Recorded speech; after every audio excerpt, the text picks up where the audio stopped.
جاری ہے۔ اللہ تعالی ہم سب کو توفیق دے کہ ہم اپنے مرنے والے بزرگوں دوستوں کے لیے دعائیں مغفرت کر سکیں۔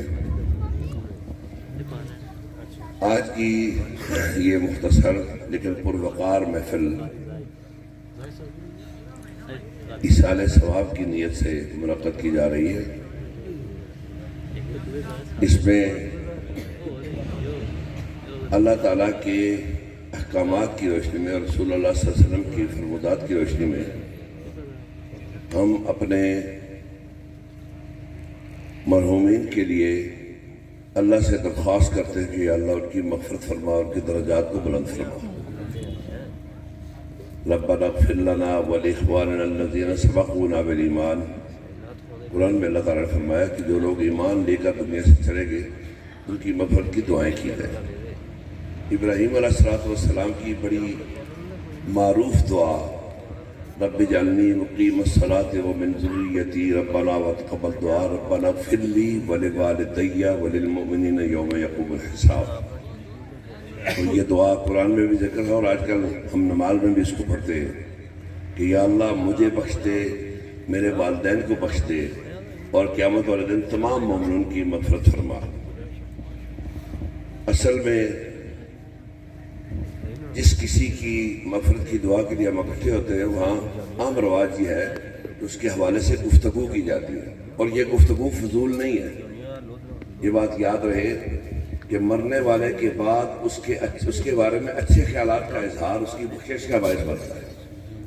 حدیث میں رسول اللہ صلی اللہ علیہ وسلم کے سامنے ایک بندے کا ذکر کیا گیا اور کہا گیا کہ یہ کوئی اچھا آدمی نہیں تھا، اس میں فلاں فلاں عیب تھے اور لوگوں کو یہ تنگ کرتا تھا، تو حضور نے فرمایا صدقتا۔ اور دوسرے کسی آدمی کا ذکر ہوا اور کہا یہ اچھا آدمی تھا، تو حضور نے اس کے بارے میں فرمایا صدقتا، انہوں نے سچ کہا۔ صحابہ نے عرض کی یا رسول اللہ برائی بیان ہوئی تب بھی آپ نے کہا صدقتا اور اچھائی بیان ہوئی تب بھی آپ نے کہا صدقتا۔ تو حضور نے فرمایا کہ مرنے والے کے بعد جو گفتگو کی جائے گی اس کے حوالے سے اس کا اس کی ذات پر اثر پڑتا ہے، اس کی آخرت پر اس کا اثر پڑتا ہے۔ اور ساتھ فرمایا جو مر جائے اس کی خامیاں تلاش نہ کرو، اس کی خوبیاں بیان کرو۔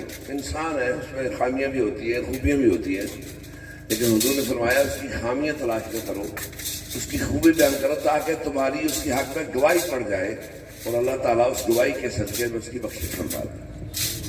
قبلہ حاجی صاحب رحمۃ اللہ تعالیٰ علیہ نفر اللہ مرقدہ بہت ان کے ساتھ سیاسی سماجی برادری تعلق تھا، بہت خوبصورت شخصیت تھی، اتنی دنیا وافر دنیا ہونے کے باوجود اتنے نیک آدمی تھے، تہجد گزار تھے، دیندار تھے، شکل و شباب سے بھی دیکھ کر پتہ لگتا تھا رسول اللہ کا کوئی عاشق ہے۔ ان کے بارے میں زیادہ لمبی بات کرنے کی ضرورت نہیں ہے، اتنا کہنا کافی ہے کہ وہ اللہ کے محبوب تھے، اللہ کے نبی کے عاشق تھے، سنت رسول پر کاربند تھے، 5 وقت کے پکے نمازی تھے، مسجدیں بنانا، مدرسے بنانا، بچوں کو پڑھانا، بچیوں کو پڑھانا۔ ایک دفعہ مجھے فرمانے لگے میں چاہتا ہوں میرے مدرسے میں تو ایسا نصاب ہو کہ کل میرے مدرسے کا بچہ پڑھ کے جب باہر نکلے تو اس کو کوئی دقت نہ ہو، اس کو کوئی دقت نہ ہو۔ میں نے کہا جی دقت سے کیا بات؟ کہا ہمارے ہاں رواج ہے کہ ہمارا کوئی عالم دین، قرآن کا حافظ، حدیث کا عالم، تفسیر کا عالم اگر کسی انٹرویو میں شامل ہو تو آگے جو بیوروکریسی بیٹھی ہوتی ہے، میری موجودگی کی بات ہے، ایک محفل میں انٹرویو ہو رہے تھے، میں بھی بیٹھا تھا اس میں، تو ایک افسر تھے، سیکرٹری صاحب تھے، ایک عالم دین تھے جو گریجویٹ بھی تھے، تو انہوں نے ان سے پوچھا جی آپ کچھ پڑھے ہوئے ہیں؟ تو انہوں نے اپنی گریجویشن کا ذکر نہیں کیا، کہنے لگے تھے میں قرآن کا حافظ ہوں، میں نے حدیث کا علم پڑھا ہوا ہے، میں فارغ التحصیل عالم ہوں۔ تو وہ صاحب پھر کہنے لگے نہیں میں کیا بات پڑھے بھی آؤ کہ نہیں؟ وہ پھر یہ بات پوچھتا، انہوں نے پھر کہا جی میں قرآن کا حافظ ہوں اور میں فارغ التحصیل عالم ہوں۔ تو جب دوسری بار انہوں نے پوچھا تو میں نے سیکرٹری صاحب کو کہا، میں نے کہا جی آپ پڑھنا کس کو کہتے ہیں؟ اچھی بات وہی ایم اے بی اے کی تو میں نے وہ پڑھنا نہیں ہے، پڑھنا یہ ہے جس کے یہ ذکر کر رہے ہیں، علم کا لفظی معنی تو ہوتا ہے، لغوی معنی ہوتا ہے جاننا، لیکن اصل میں علم وہ ہوتا ہے جس سے اللہ اور اللہ کے رسول کی معرفت حاصل ہو، تو وہ ان کے پاس ہے۔ اور آپ جس کا اچھا پوچھنا چاہتے ہیں وہ علم نہیں ہے، وہ فن ہے، وہ پیسے کمانے کے لیے ذریعہ ہے، وہ نوکری حاصل کرنے کے لیے ذریعہ ہے۔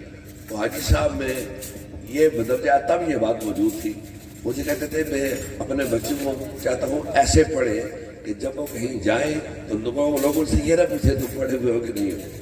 یعنی قرآن کریم پڑھے لکھے آدمی کو، حدیث پڑھے ہوئے آدمی کو معاشرہ اس وقت پڑھا لکھا نہیں سمجھتا، وہ بس یہ مسجد تک محدود ہے، ان کا کام مسجد کے دروازے سے اندر ہے۔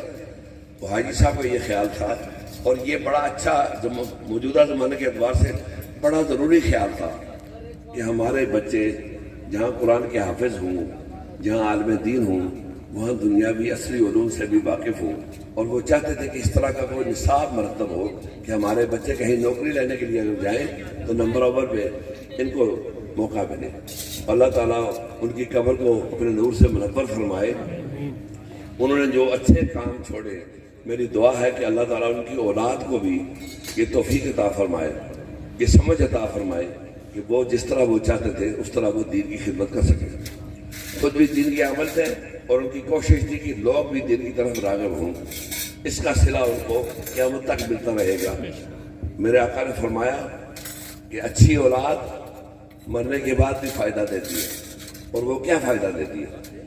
وہ جب کو پڑھ کے اس کا احسان ثواب کرتے ہیں۔ ہمارے یہاں رواج ہے، کبھی اس کو کوئی مناسب سمجھتا ہے، کوئی نہیں سمجھتا، کوئی 30واں کہتا ہے، کوئی 10واں کہتا ہے، کوئی 20واں کہتا ہے، کوئی 40واں کہتا ہے، کوئی ختم کہتا ہے، کوئی عرس کہتا ہے، کوئی برسی کہتا ہے، کوئی سالانہ کہتا ہے، لیکن مقصد سب کا ایک ہوتا ہے کہ ہم نے احسان ثواب کرنا ہے۔ ہم نے جس مقصد کے لیے بیٹھے کہ اس کو کچھ کلمات پڑھ کے ثواب بھیجا جائے۔